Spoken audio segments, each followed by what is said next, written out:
जय श्री राम, जय श्री राम।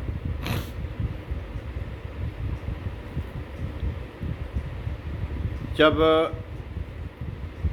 प्रारंभ में मेरी कोई रुचि नहीं थी रामचरितमानस में, तो मेरे बड़े साले मुझे ज़बरदस्ती सत्संग में ले गए थे। ये बहुत पुरानी बात है।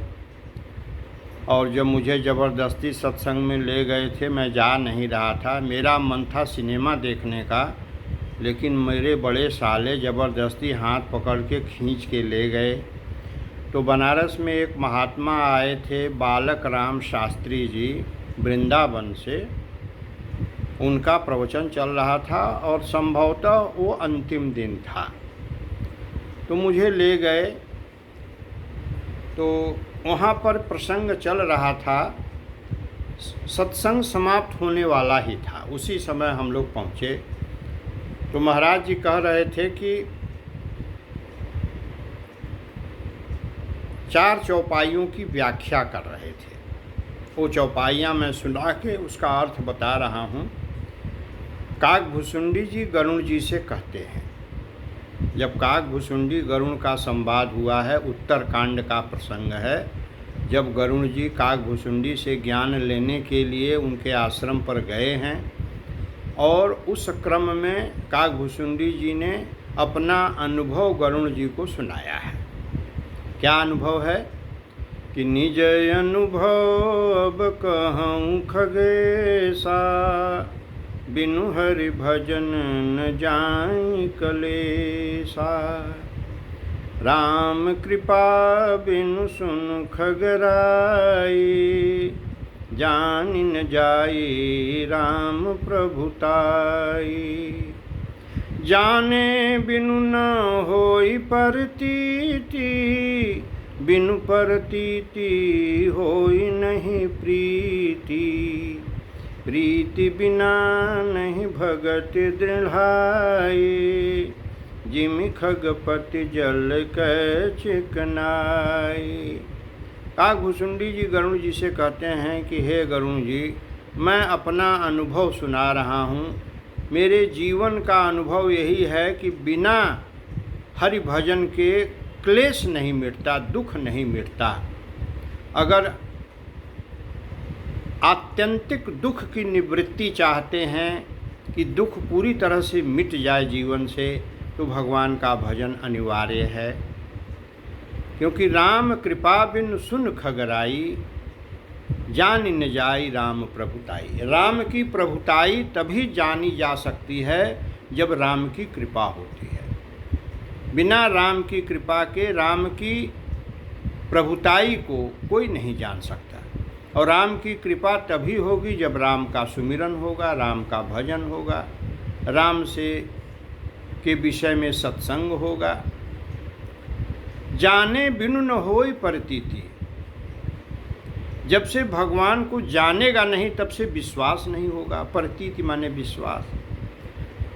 और बिना विश्वास के प्रेम नहीं हो सकता। बिनु परतीति होई नहीं प्रीति। बिना विश्वास के, बिना प्रतीति के विश्वास प्रेम नहीं हो सकता। और प्रीति बिना नहीं भगति दृढ़ाई, जिम खगपति जल कै चिकनाई। और प्रीति के बिना भक्ति में दृढ़ता नहीं आती।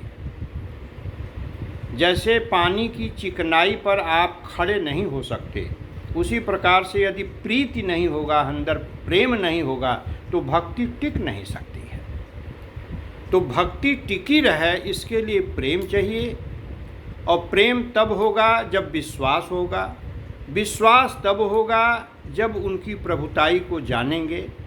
और उनकी प्रभुताई को तब जानेंगे जब उनकी कृपा होगी। और उनकी कृपा तब होगी जब उनका सुमिरन होगा, उनका भजन होगा, उनसे संबंधित शास्त्रों का चिंतन मनन होगा, संतों का संग होगा। तब जाकर के पूरी तरह से दुख मिट जाएगा। तो ये जब उन्होंने 4 लाइन सुनाया, बालक राम शास्त्री जी ने, जो वृंदावन के संत थे, तो मुझे बहुत अच्छा लगा। तो मेरा मन जो है फिर उसी दिन से सत्संग में थोड़ा लगने लगा। उन्होंने उस बीच में एक वादा कराया कि भाई आप लोग जो है 5 दोहा रामचरितमानस रोज़ पढ़ा करिए। तो उसमें उन्होंने हाथ उठवाया तो मैंने भी हाथ उठा दिया कि ठीक है मैं भी पढ़ूँगा। अब घर पर हम आए तो रामचरितमानस पुराना धुराना एक पड़ा था, उसके पन्ने पन्ने बिखरे हुए थे। तो हमने उठाया जब तो पढ़ने लगे। अब समझ में अइबे न करे कुछ, तो हम कहे कि ये पन्ने भी अलग अलग हो गए हैं, कुछ समझ में नहीं आ रहा है। तो मैं दूसरे दिन गया गीता प्रेस से श्री रामचरितमानस अर्थ सहित वाला रामायण में ले आया और फिर मैं पढ़ने लगा थोड़ा थोड़ा।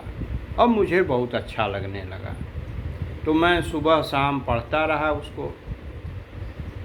शाम को भी जब हम बैंक की नौकरी करके आते थे तो हाथ मुँह धो करके अपनी पढ़ाई में बैठ जाते थे, रामचरितमानस पढ़ने लगते थे। अब अर्थ सहित जब पढ़ने लगे, जैसे जैसे हमको समझ में आने लगा, मेरी रुचि उसमें बढ़ने लगी।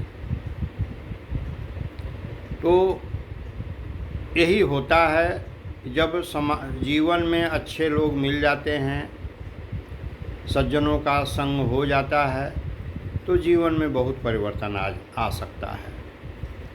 नहीं तो हम सिनेमा तो देखने जा रहे थे और हमारी सत्संग में कोई रुचि नहीं थी, लेकिन हमारे जो साले थे वही हमको वास्तव में लगाए।